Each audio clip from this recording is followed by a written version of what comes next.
Exercise number 2.1 का question number 4 है। सोने की मालियत 8 लाख रुपए, नकद रकम 4 लाख रुपए और चांदी 50 तोला 5,000 रुपये फ़ी तोला पर ज़कात मालूम कीजिए। इस क्वेश्चन में हमें सोने की मालियत दी गई है, नकद रकम दी गई है और चांदी की मिकदार दी गई है। तो सबसे पहले हम सोने की मालियत लिख लेंगे जो कि 8 लाख रुपए के बराबर है। फिर हम नकद रकम लिखेंगे जो कि 4 लाख के बराबर है। क्वेश्चन में चांदी की मिकदार दी गई है जबकि चांदी की मालियत नहीं दी गई। तो सबसे पहले हम चांदी की मिकदार जो कि 50 तोला है वो लिखेंगे।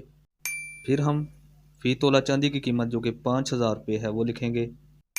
नेक्स्ट स्टेप में हम चांदी की मालियत मालूम करेंगे और चांदी की मालियत मालूम करने के लिए हम फ़ी तोला चांदी की कीमत जो कि 5,000 रुपये है उसको चांदी की मिकदार जो कि 50 तोला है उसके साथ ज़रब देंगे।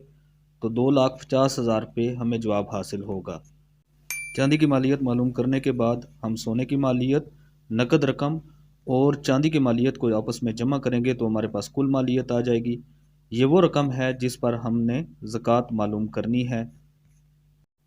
इसके बाद हम ज़कात की शरह लिख लेंगे। आखिरी स्टेप में हम ज़कात मालूम करेंगे और ज़कात मालूम करने के लिए हम 14,50,000 को 40 से डिवाइड करेंगे तो 36,250 रुपये आंसर आएगा। 8 लाख रुपए की मालियत के सोने, 4 लाख रुपए नकद रकम और 50 तोला चांदी पर 36,250 रुपये ज़कात अदा करनी पड़ेगी। वीडियो के आखिर में आपसे गुजारिश है कि हमारी इस वीडियो को लाइक करें, हमारे चैनल को सब्सक्राइब करें और कमेंट्स में फीडबैक ज़रूर दें। Thank you.